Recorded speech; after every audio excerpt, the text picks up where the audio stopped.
Welcome to the Next 25 podcast, a bi-weekly show by the Vienna Institute for Global Studies, where we explore the global challenges shaping the 21st century. I am Zoltán Ács, the director of the VIGS Institute, and together with my guests and co-hosts, I will be diving into the ideas, innovations, and human stories that define the next 25 years of our shared future. My guest today is Flo, who's in the agribusiness, and is from South Africa, which is a fascinating country. I just spent 2 weeks there in Cape Town.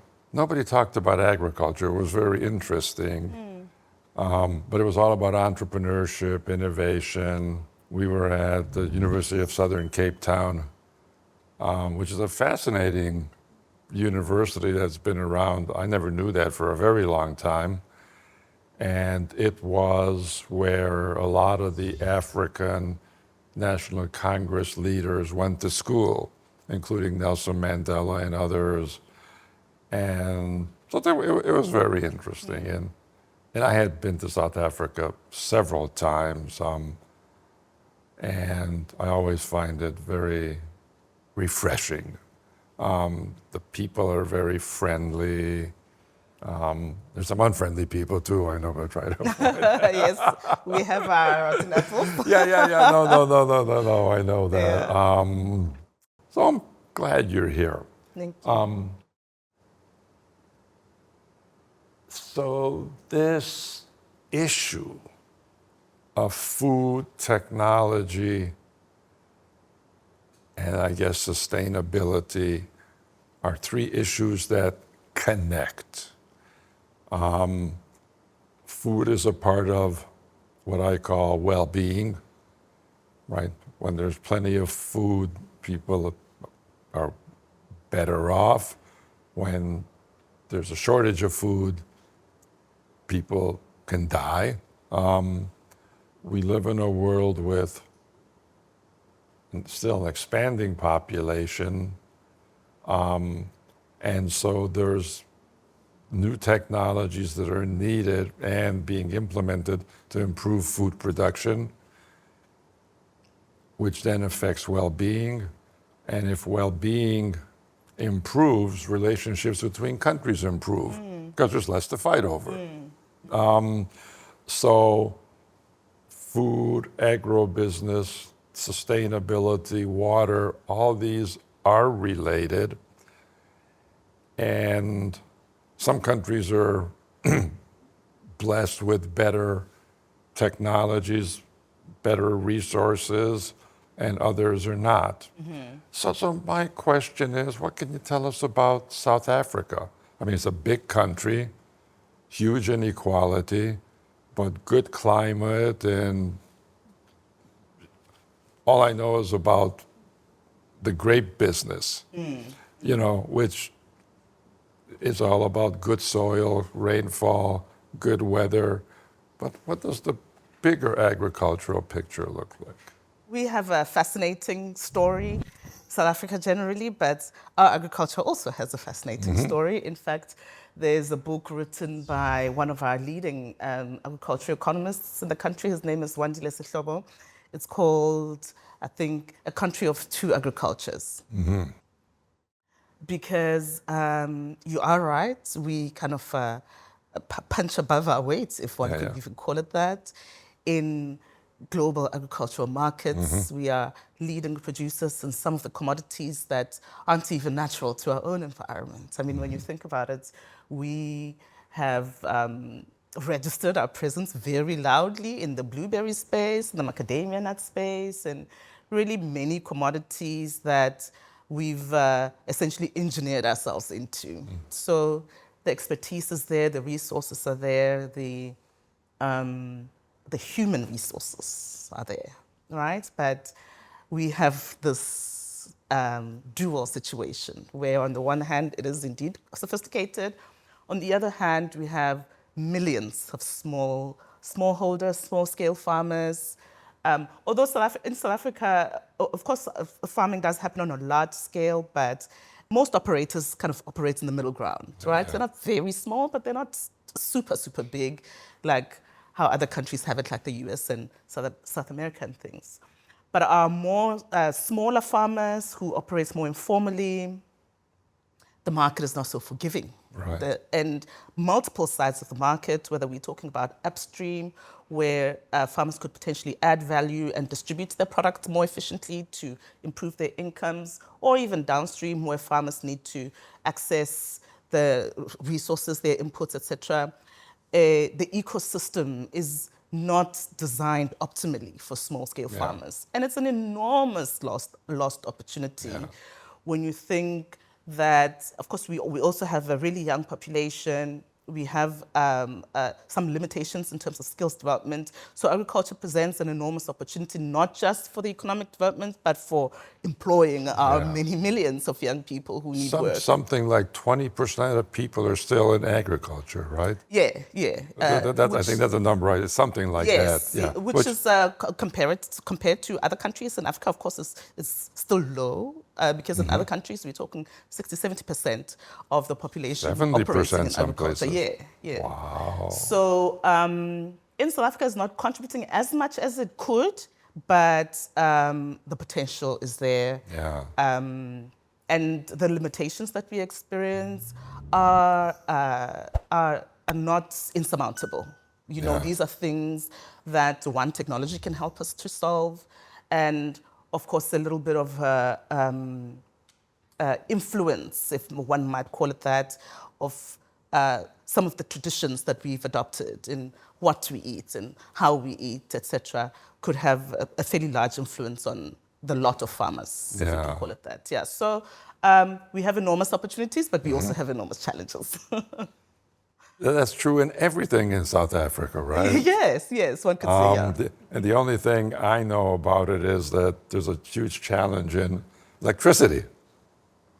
I actually saw the students at the university wearing these T-shirts. It said, "Jobs now, land redistribution, and no rolling blackouts." You know, it's I guess it's such a huge issue. Not so much now anymore. It looks better, like right? the problem is somewhat fixed. Although, of course, we must be mindful of our energy future, because the reason we landed where we were is because we failed to plan somewhat many years ago, isn't it? Yeah. So we kind of need to be a little bit more intentional about how we plan for the future, and the way our government authorities are approaching the energy mix, I think, is quite positive, because of course we want to be sustainable, but we also want to be secure with our energy. So in the plan, there is room for all kinds of energy, which is fantastic. So the energy one looks like is solved mostly, but mostly, of course, but it's okay. Yeah, but I mean, when you think about land, let me not say even redistribution, because that's a conversation on its own, but land ownership generally is one of those things that is structured in a way that doesn't favor the small-scale farmer. Because, I mean, smaller farmers are located generally in more rural areas. These rural areas have a history of a kind of underdevelopment, because they were part of what we call in South Africa homelands, so kind of enclaves. I think that's how other people understand it, where there was limited investment in kind of economic development, and land ownership sits under traditional authorities. So the ability for farmers to use the land to reinvest into their businesses, to grow, to do the things that agriculture could achieve for them potentially, it's just not there, because we don't have the land ownership mechanism to help them do that. Yeah. You're in this agro business. Tell us a little bit about how you got involved in this, what you do, and what the future looks like from your perspective. Yes, so we have an agribusiness. The name is Easy Chicken Club.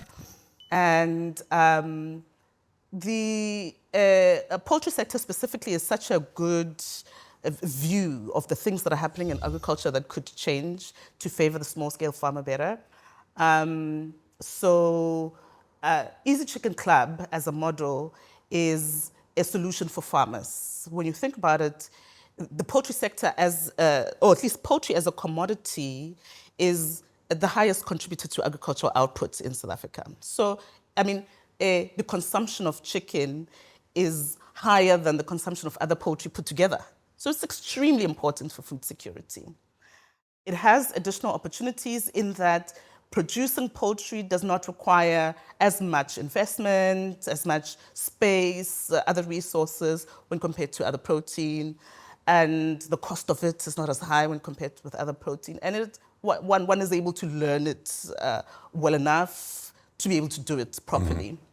So it's not just a food security issue, it's also an economic development issue.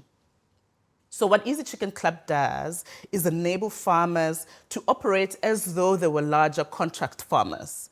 Right, so you're talking about small-scale farmers, and you want to integrate them into a system where they can take advantage of the economies of scale of large-scale farmers. 100%, 100%. Yeah. Okay. And not just aggregating the demand in terms of buying inputs, but also aggregating the market in terms of pooling what farmers produce in order for customers to have access to it without having to go via large retail. Yeah. Because the majority of chicken, of course, is bought via large retail, but it is still sold within those communities and contexts where small-scale farmers operate. So really it's an opportunity for them to compete directly with those establishments for the share of the customer. And if we understand and leverage how we operate as society in how, I mean, we even have these things called stokvels, where it's kind of an investment mechanism. We're talking about how money will work in the future. But we have this way of operating together that if we leverage that way of doing things for chicken, then we are well positioned to compete right next to the large retailers for fridge space of customers. Give me an example of one of your clients with his small farms. Yeah. How many chickens do they have? There's a group of farmers, in fact, whom we're trying to work with right now. On average, they produce about 2,000 chickens or so per cycle. This is per cycle. Yeah, and of course, in a normal poultry environment, you would produce 6 or 7 cycles a year. Yeah. Right? Now, those farmers are operating suboptimally. So in essence, they are too big to work efficiently when they sell their chickens live on the side of the road. You know, they're too big for that. But they're too small to invest in kind of processing and distribution, etc. So Easy Chicken Club almost pulls these farmers together so that they can get the right inputs, they can get the right price for their feed, and they can process their chickens together. Right. So you actually want to build processing facilities. Yes. Because that's where a lot of the value added is. Indeed. Yeah. So Easy Chicken Club is a supply chain solution in that it is a way for farmers to buy together. Yeah. It is an infrastructure solution in that the addition of value, the processing, and even the production of day-old chicks that farmers grow is not done in these massive factories that we are used to in the normal poultry sector, but rather in much smaller production units that are distributed much wider and are really much more localized. So let me ask you this, a small farmer with 2,000 chickens, are these sort of more free range, or are they also, Yeah, we have a bit of a mix. I'm sure it's a complicated subject. I know that. So the more free-range things or more indigenous chickens, we have a whole market that operates in that way, but it's fairly small in the bigger scheme of things. Yeah. So the poultry that I'm talking about is still the normal broiler chicken that is grown everywhere in the world, but just on a much smaller scale. And of course, it kind of sits uniquely in between that free-range growing and the battery growing. Okay, so you're in between somewhere, trying to get the benefits of the small scale and then create the benefits of a large scale without having to go in that direction. Yes, so that we can keep production systems local. Let me ask you about a really simple question. What do you think about chicken as part of our diet. And here's why I ask that. Yeah. I think it's the most common meat and the least expensive protein on the planet. And a lot friendly on the environment. And it's ubiquitous. Every country raises chicken. There's chicken on the menu, I think, everywhere. My favorite chicken in the world was in northern Thailand. They make a black chicken soup. Oh, yes. They're delicious, Yeah. But what's your thought on chicken in the future if chicken is part of our diet when people are complaining about beef because they say it's not environmentally friendly? What are your thoughts on this? The consumption of chicken could grow, and I think it is a positive if it grows. When we think about food security, first and foremost, chicken is key. It's a key piece. To your point, it's a key piece of the puzzle.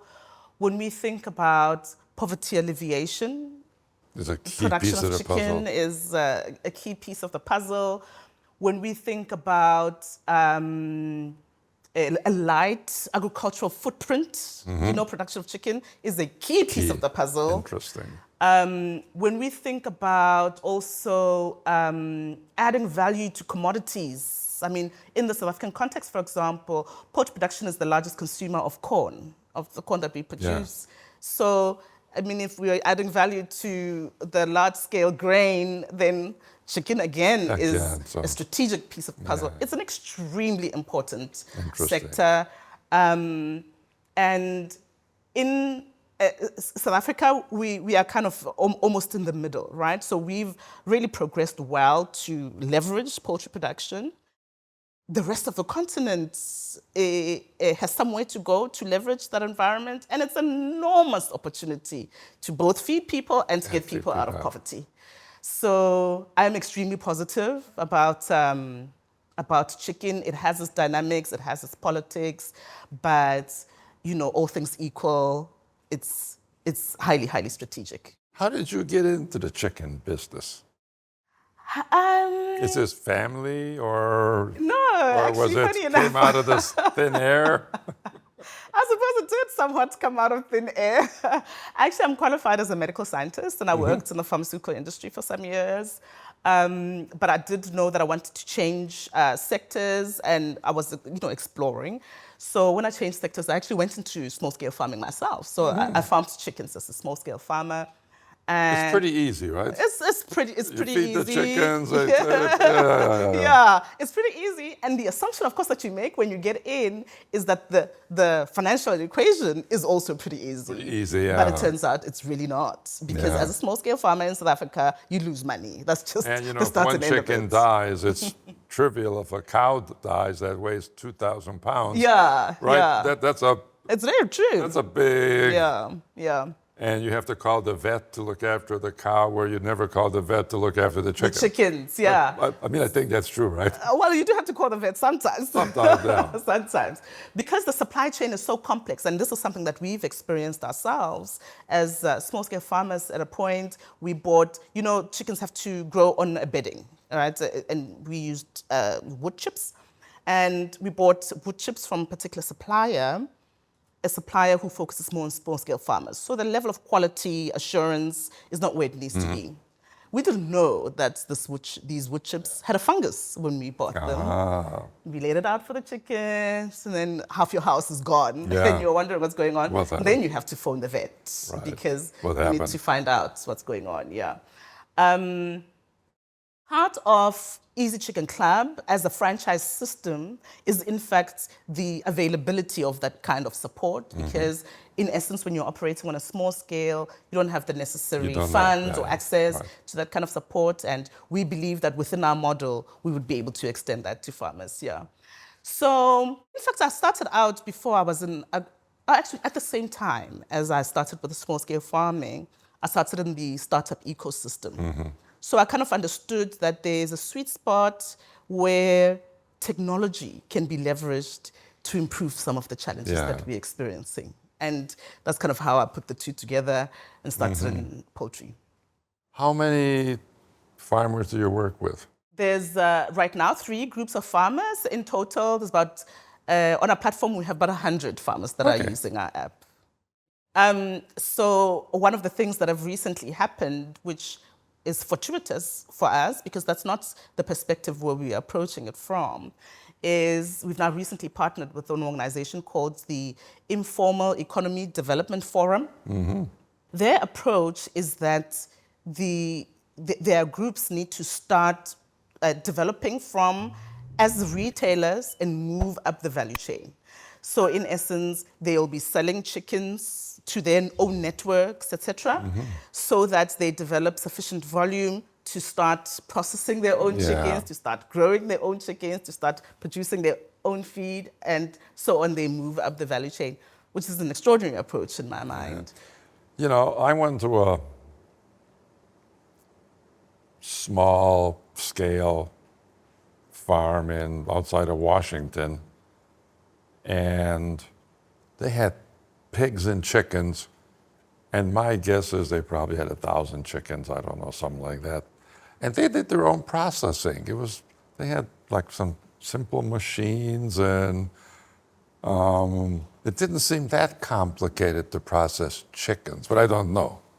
No, it's not. It's not so complex. But it is an investment.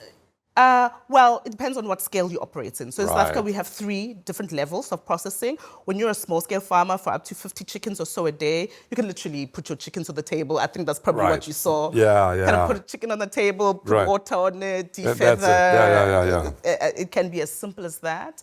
But that's not appropriate when you have higher volumes. Right, when you get a couple of thousand, now you need... Yeah, and it kind of is a weird space where that number sits, because there are some food safety considerations, which is why the investment is so high. Yeah. But you're not big enough to make that investment in food safety. And the food safety thing is key, because once again, chicken, you know, there are some considerations that you really can't ignore. And if someone gets sick and someone dies, now it's a huge problem. And which happens periodically. Exactly. Even in large corporations. You know, this issue of food safety, whether it's, and there's 2 areas where you see it. One is ground beef, because I guess it's just, and the other one is chicken.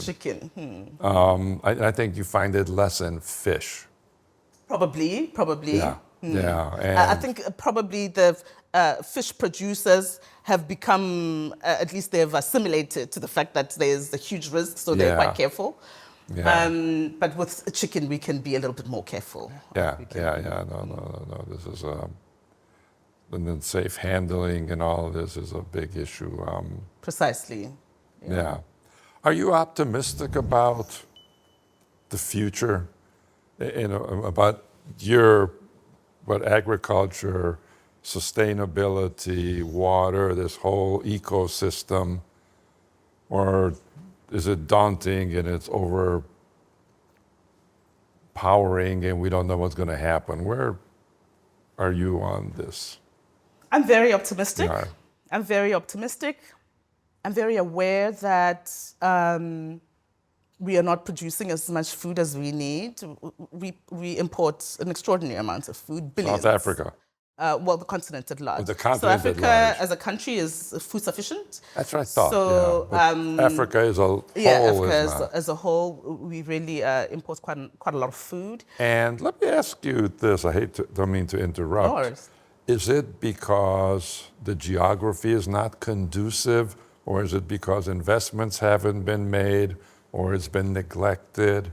It's because investments haven't been made. And I mean, of course, I'm not too familiar with that environment, but it feels to me like the investments haven't been made because of political interference. Because I mean, when you talk in the ecosystem, people are looking for places where they can produce food, make investments, trade. Agriculture is a lucrative sector. But where there's political instability, this is a huge uncertainty, then it's difficult to bring in the investments. Nobody invests if they think they may lose their investment and not be able to earn a return. Precisely. And the job of politicians is to try to take the rents so that they make the returns and not you. And not you, the investor. Yeah. So having said that, I'm very aware that we are very rich in the base resources that are required to be very productive in agriculture. So we have what needs to be there. Yeah. We need the right political environment to enable the right investment to unlock those resources. Right. Because the resources we do have. Yeah. And the human resources, I mean, I'm not even going to start there. We have That's plenty right. of people Right. who can be absorbed into the multiple sectors. It's, Yeah. So I'm optimistic.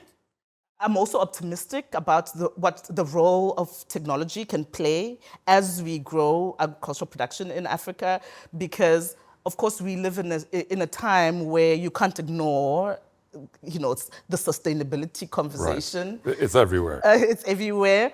And maybe we are fortunate that we are having to think about sustainability before we deplete our resources, so that we can be a little bit more intentional in how we grow our sectors. Yeah.